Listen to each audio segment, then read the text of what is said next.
Good morning. Good morning. It's Sunday and it's snowing. I will assume you saw my video earlier and saw some posts that we are not having in-person church this morning. There's just too much snow on the ground. Plus, it's still snowing, and we're supposed to get a whole bunch of snow before all said and done. And even if we had cleaned the sidewalks, well, the way that it's snowing, it would have been all covered and slick again. And so we decided that we would not have in-person services, and that today we would just have a little worship here online.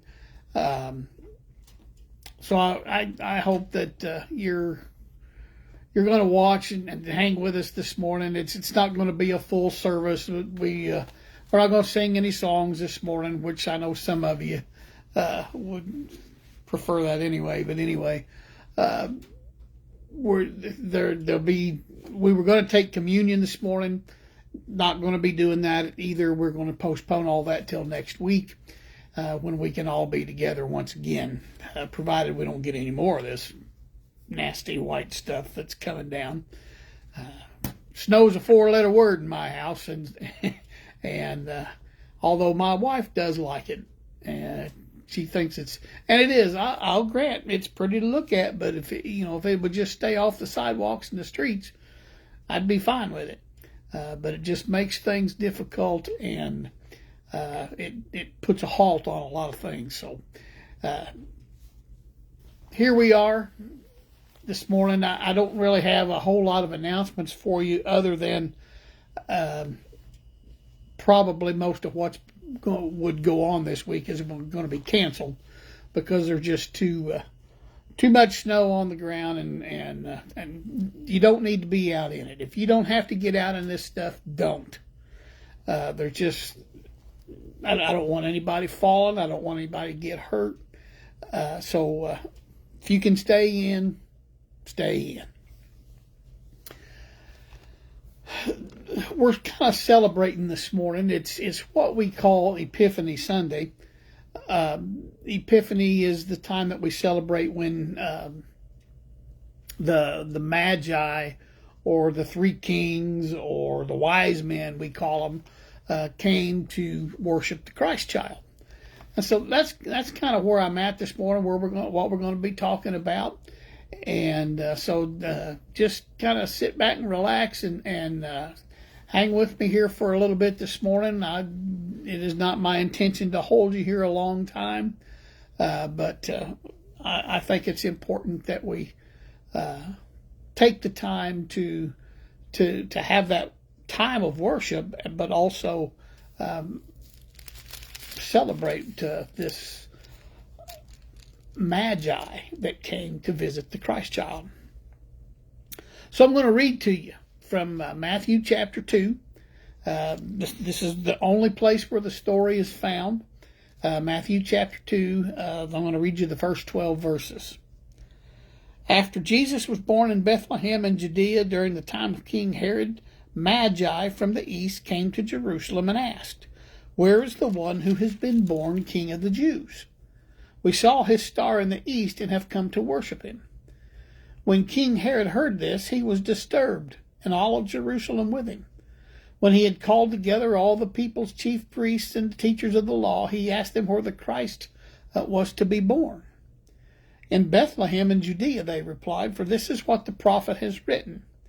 But you, Bethlehem, in the land of Judah, are by no means least among the rulers of Judah, for out of you will come a ruler who will be the shepherd of my people Israel." Then Herod called the Magi secretly and found out from them the exact time the star had appeared. He sent them to Bethlehem and said, "Go and make a careful search for the child. As soon as you find him, report to me so that I too may go and worship him." After they had heard the king, they went on their way, and the star they had seen in the east went ahead of them until it stopped over the place where the child was. When they saw the star, they were overjoyed. On coming to the house, they saw the child with his mother Mary, and they bowed down and worshipped him. Then they opened their treasures and presented him with gifts of gold and incense and of myrrh. And having been warned in a dream not to go back to Herod, they returned to their country by another route. This is the word of God for the people of God. Thanks be to God.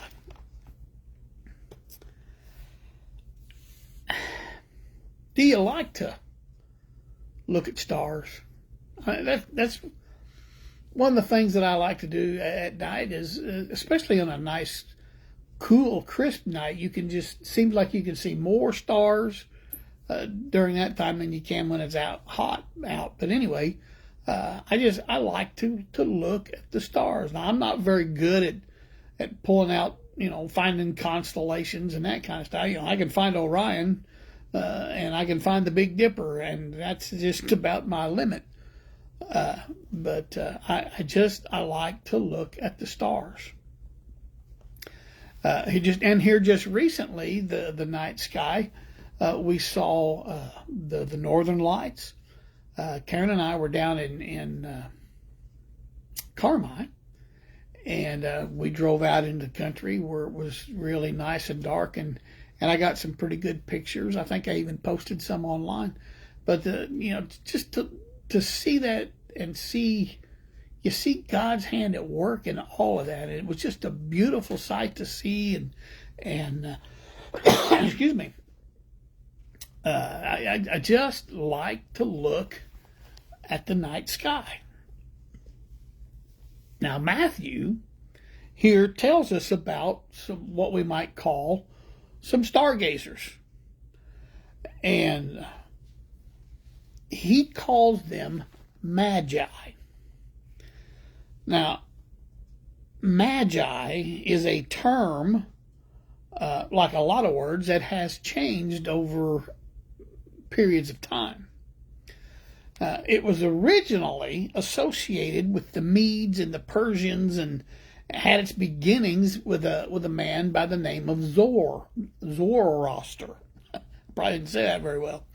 But around the year 1000 BC, this Zoroaster, he began to proclaim this religious message based on the principle of do good, hate evil. And the term magi was originally reserved for a tribe of the Medes who were priests for the Persian Empire and the Zoroastrian religion. So having said this, the term magi, it became popular, and eventually by the 1st century, it was used to describe a person who had knowledge of excuse me, I should have grabbed me some water before I did this. It was used to describe a person and a lot of times they would say mysterious person who had access to knowledge that normal people would not necessarily have. And they would have been particularly interested in the study of the night sky.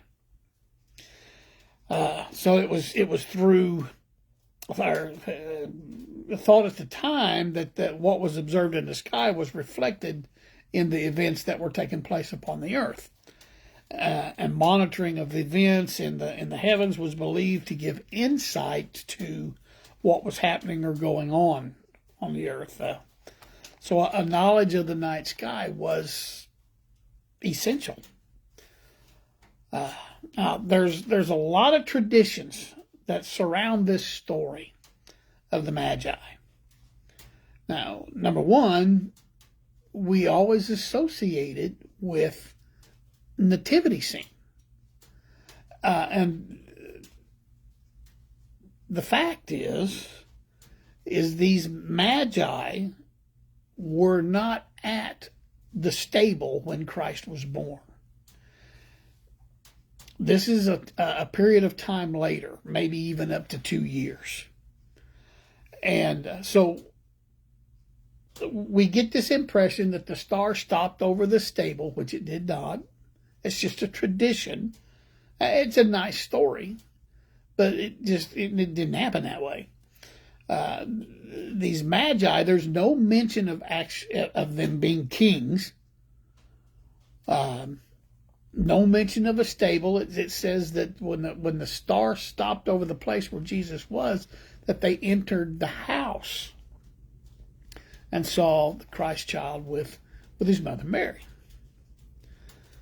Now, these magi, they came from the east, maybe Persia, maybe Babylon, maybe Arabia. Now, Persia would be conducive if they were of the Zoroastrian religion. Arabia would be favorable because of what it says in Isaiah 60, where herds of camels will cover your land, young camels of Midian and Ephah, and all from Sheba will come bearing gold and incense and proclaiming the praise of the Lord. Psalm 72:15 says, long may he live, may the gold from Sheba be given to him, may people ever pray for him and bless him all day long. So Sheba, it was located in southwest Arabia. Now Babylon, this is based on the facts that we have concerning the Babylonians. They had apparently studied the night sky to a most excellent degree. And in addition to this was the widespread Jewish influence in Babylon due to the large number of Jews who stayed in Babylon after the exile back in the 6th century BC. Babylon was a unique position then of having well-informed magi as well, both astronomical events and Jewish messianic expectations. So you can, I'm not saying that one place is right or wrong. You can decide from that what you want. For me, it's not one of those. It really doesn't matter to me where they were from. We just know they came. And we know that they presented these gifts to the Christ child. So, excuse me, these magi, they've traveled from the east and came a long way. Now, there are some traditions that say that the star was not evident the whole time they were traveling. That in a period of time, they only saw this star 3 different times. So, and again, it's neither here nor there how often they saw the star, or if they actually followed the star, what the story actually is. The fact is they saw the star, and they traveled toward the star for quite a long time. Like I said, it could have been up to 2 years, and it's entirely possible that if they did not see the star the whole time, that they got lost. Maybe they traveled in the wrong direction for a while. You ever go on a trip and get lost? I have. And you men, including myself, you know how we are. Oh, I'll find it. I don't need to stop and ask for directions.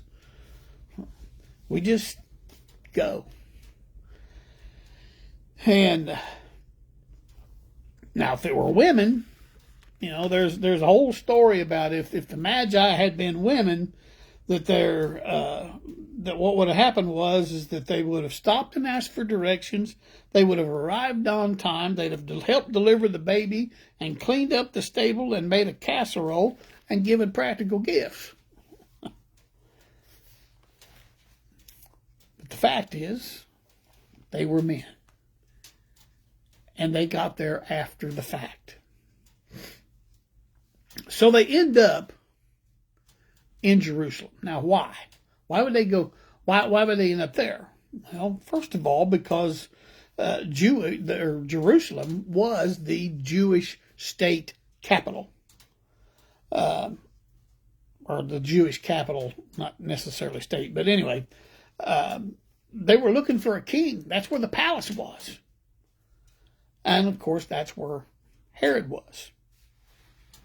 Now, Herod had a nickname, the Killer. Excuse me, once again. You see, Herod, who, if you remember, if you go on into the story, how Herod plots the murder of children, male children 2 years and under. Herod, he killed his brother-in-law, who happened to be the high priest. He killed his uncle Joseph because he thought that he was having an affair with his wife, named Mary Ann. And even though he loved her very much, because of his other wives, which he had 10, they made jealous accusations, in addition to her becoming increasingly cold towards him. He had her executed. He had his mother-in-law, Mary Ann's mother, executed because she tried to put Mary Ann's sons on the throne. He had 2 sons by Mary Ann, and he had 2 of them killed because the son of his first wife made some false accusations against them, and he believed them. But then, just before Herod died, he had that son executed as well. And signing that son's death warrant, Augustus Caesar made a remark that he would rather be Herod's pig than his son. The killer. That's who Herod was. These magi, they show up. They come asking, where is this king of the Jews? Well, Herod didn't like that very well. He was very troubled by this statement. He was considered to be, excuse me, he was considered to be the king of the Jews by the Roman state. And so when the Magi come and say that they were looking for the king of the Jews, he feels threatened. And so he calls his people together, and the chief priests and all that, and they find out when this child is supposed to be born or where, and of course in Bethlehem. And so he sends them on to Bethlehem and says, when you find him, you come back and you tell me, because I want to go and worship him as well. Well, that was a lie.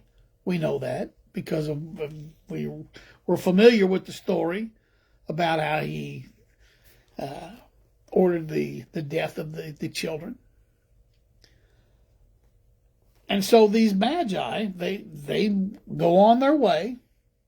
And remember that the story tells us that they were overjoyed when they saw the star again, which kind of leads us to believe that maybe they did not see the star the whole time.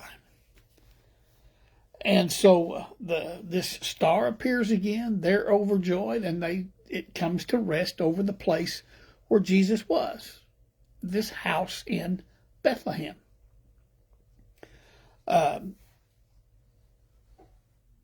They were probably glad to find Jerusalem.